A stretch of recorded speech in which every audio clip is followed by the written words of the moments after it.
Yan. Good afternoon. Yan. Katatapos ko lang po sa aking duty, sa aking work. So, yung first video ko about the VA career, biglang marami pong nag-message sa akin in Facebook kung paano daw mag-start. So, bago po ang lahat, let me introduce myself. My name is Jennifer Lansang Schultz. I'm married to Wendell Harlow Schultz Jr. And I have two handsome sons. I am working as an SEO and as an SEO strategist and consultant, and also may mga sideline pa po. Yun ang isang advantage ng pagiging home-based job. Most of you knows my experience knows me, not my experience, knows me. So, ang i-discuss ko na lang po sa inyo right now is my initial experience as having the home-based job. So, before ako nakarating dito sa work ko na ito is I worked as a part-time copywriter, transcriber at the rate of 30 pesos per hour. Yes, per hour. Bali may isang Filipina na I think na ano ko siya sa Facebook lang. So she's sending me PDF files, and then kino-convert ko sila into Word. Dapat kapareho ng PDF file, no? Which is medyo matrabaho yon, and parang para sa akin it's not worth it. So, nag-work ako doon for at least a week yata. So, yun. And then, another person gave me audios na itatranscribe mo yung conversation. Pero, ang hihirap intindihin dahil hindi sila American na nagsasalita. They are different, yung accent nila in English is different, so ang hirap talagang intindihin. And then after that, I went to Craigslist, no? Because I was really searching. I never stopped. Talagang I am very eager to work home-based, no? So, I went to Craigslist and I was able to find a job that ang sabi nila is data entry. So, I worked for 3 weeks graveyard shift, no? Yung magtatrabaho ka from 9 p.m. until 5 a.m. O, tama, that's 8 hours. So, may 1 hour kang parang lunch break. Parang call center ka, kaya lang you are on the data entry. So, nag-encode ka lang. Now, the reason why I said it's a scam kasi on the first is they are asking me to post ads sa Craigslist, which is initially it was okay, but in the long run nagtataka ako, they are asking me to do fake resumes na, and then they ask me to make 5 accounts in Skype. So parang sabi ko, this is not normal. So, I quit that even though hindi ko kinuha yung aking salary kasi it is not truthful. Kumbaga, ako kasi I work honest as an honest person. So, syempre, ang kailangan ko din is an honest employer. And plus, yung employer na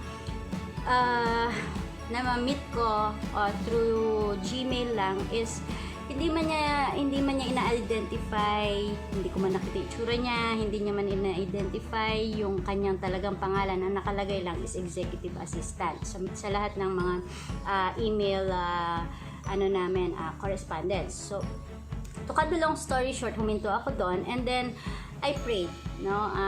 There was one day na I opened my Bible, and then sa Matthew 7:7, ang sabi niya, ask and it will be given you, seek and you will find, knock and it shall be open unto you, sabi niya. So I never gave up even though I am failing doon sa na yon. I never lose hope. So I still persevered, no?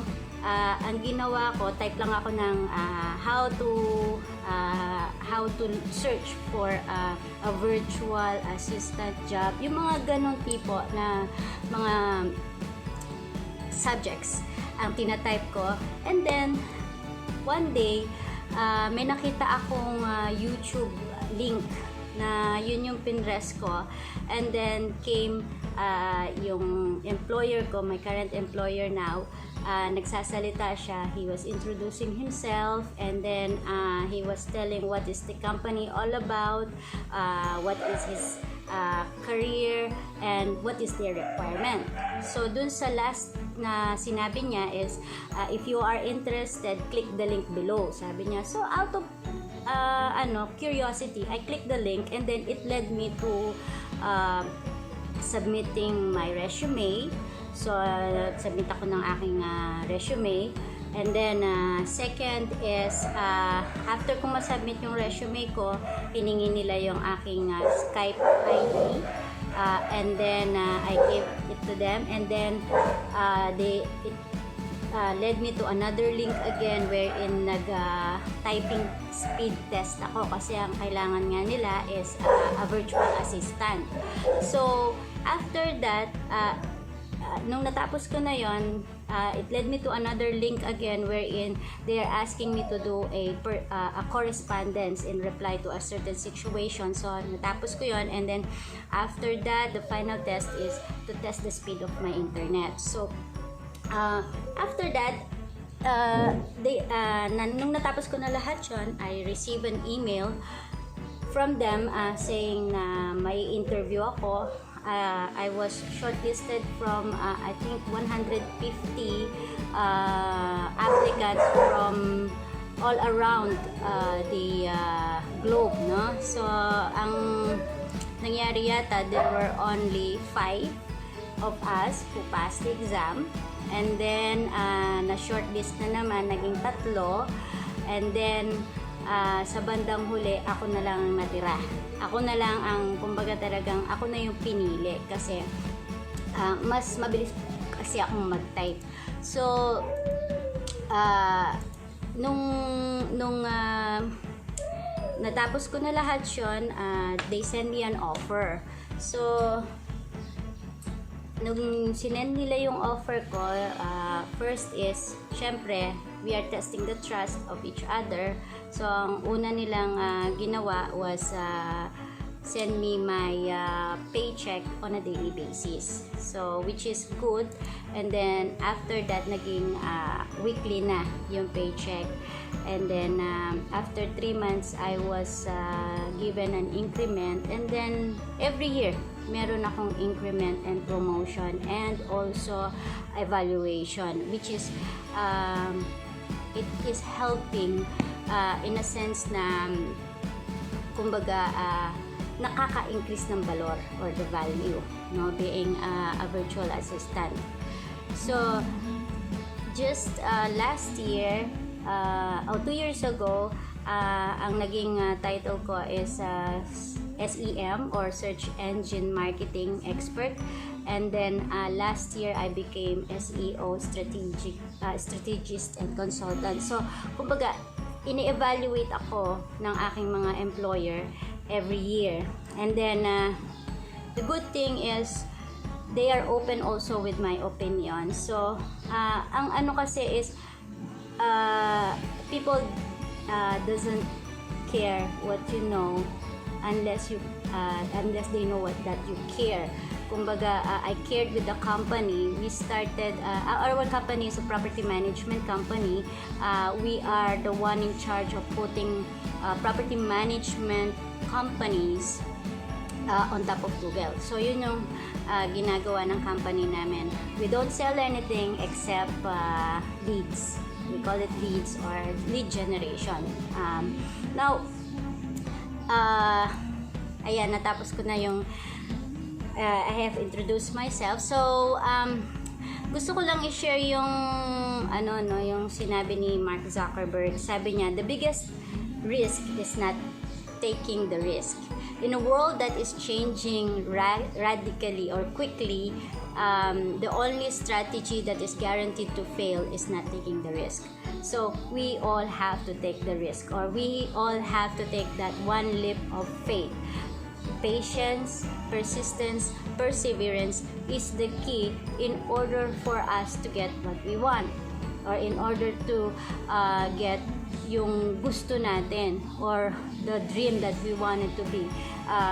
It will not fall like, yung sinasabi nila na it will fall out from a guava tree. No, you have to pick it up, you have to do something, so now I want to share with you yung basic things that you need to know in becoming a virtual assistant. Or in virtual assistant kasi is a category of our work. So I could say the basic things that you need to know in having a home-based job na lang. Okay, so I have laid down here some bullet points that can help you. First thing is the workplace, no? You have to get a place in your house na magiging conducive dun sa work mo, no? The biggest advantage of working online is the flexibility of your workplace. So your workplace has to be conducive for your work. Okay? So whether sa bahay yan, sa coffee shop, sa beach, or anywhere, no? But just make sure that your workplace is conducive in order for you to be able to concentrate with the work that you are given, or the task that you are given, or the work that you are looking into. So that's one of the important thing. Like dito sa amin sa bahay, I tried a room doon sa maliit naming room, which was considered a maid's room before. So doon ako nag office noon, which is good in a sense, no? Kasi nilagyan ko siya ng kama, and then nandun yung aking computer table, and then pag napagod ako, natutulog na ako at the same time, but and then I opted to nasisira yung monitor ko kasi masyadong maliit yun at saka mainit. So what happened is dito ako sa living room, and it is an area wherein my children knows that this is a boundary, this is a workplace of mom. Kaya pag dumarating sila from school, talagang alam nila na I'm still working. Kapag nakaupo ako sa computer, it means I'm still working. So hindi nila ako iniistorbo. And we played that. We made that rule that when mom is in front of the computer, it means she's working, focusing on what she's working. Okay, so next thing that you need is your equipment, whether it is a desktop or a laptop. Sa lahat naman yata ng bahay ngayon, meron tayong mga laptop, meron tayong mga computers or desktop. So in the equipment, it's up to you really kung ano yung gusto mo.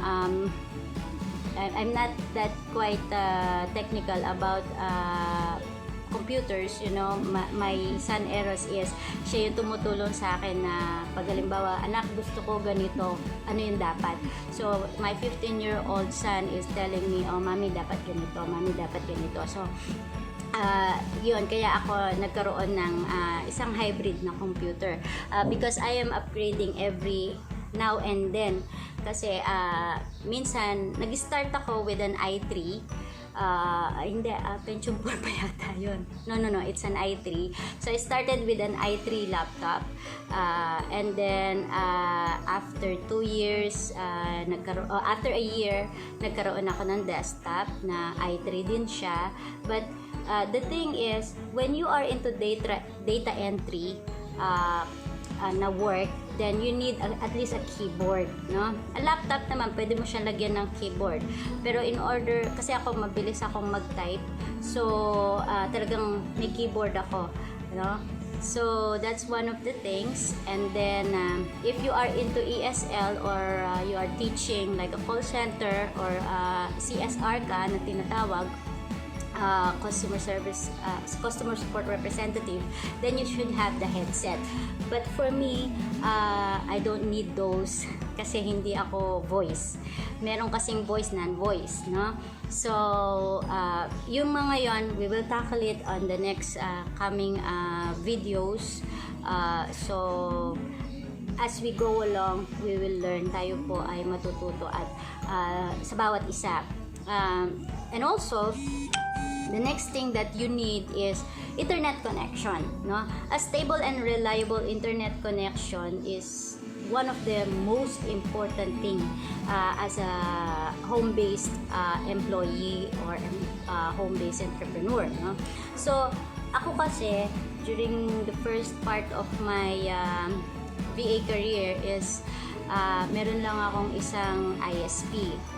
So, I decided nung nagkaroon ng Santi, nagkaroon ng mga bagyo that made the internet connection so difficult, I get frustrated, no? I think everybody will understand, especially those people who are really relying on a very good internet connection for their living. Maintindihan ninyo kung minsan kung bakit sabog tayo dahil nga yung connection sumasabog. So that is one of the things na talagang nagiging yun yung isa lang sa hindrances or na nakikita sa home-based job. So, make sure that you have a backup. So, bumili ako ng isang prepaid na home wifi. Pag talagang walang internet connection or may problema yung aking internet, then I use that one as a backup. Okay? It has to be very reliable, no? Kasi ang puhunan mo kasi dito is a trust, no? Your employer trusts you. So ako kasi when there is a notice na magkakaroon ng brownout, pinupost yan sa Facebook ng ating electric company. So I inform my boss na, sir, I may or may not, ganun ang lagi ko sinasabi, I may or may not be able to sign up for work because we have this power failure announcement. So, but if it will come earlier than the schedule, then I will work. Ganun ang sinasabi ko. So, I am developing the trust with them. So, lagi naman nila sinasabi, it's okay, Jenny, just for us, just when you sign back in, then you do this. So, yun ang naging sa kanila, no?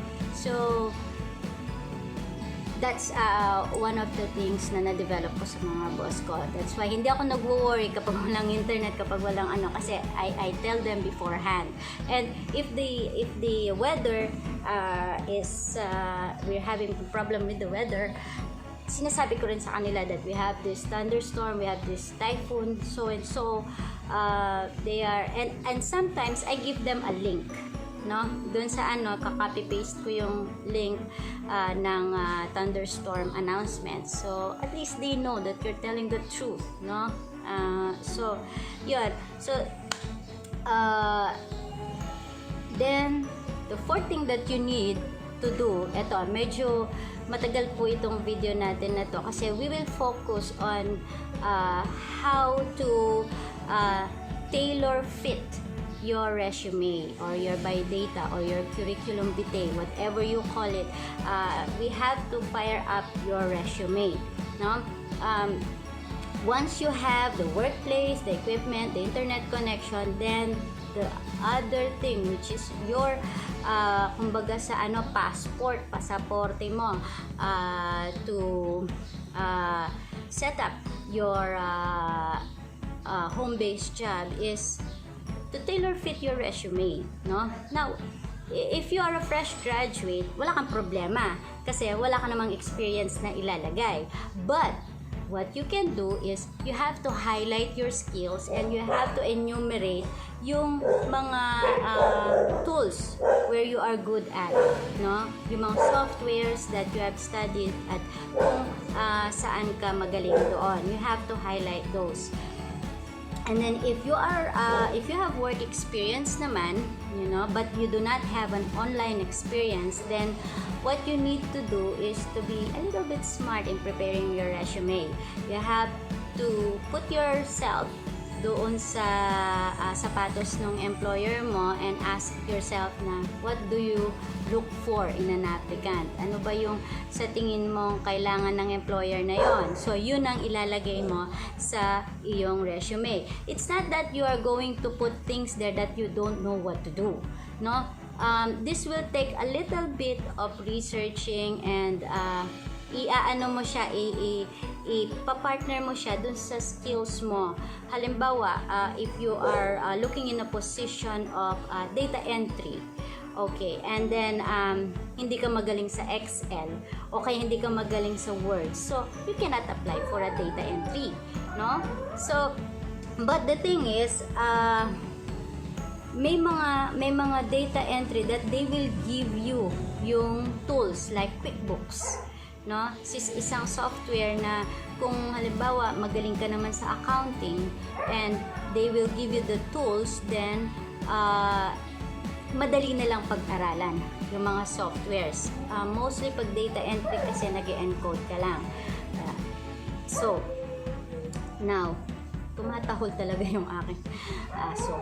Okay? So, so that's the resume, no? For fresh graduate and dun sa mga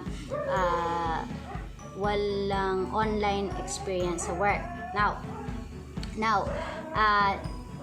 hold on lang.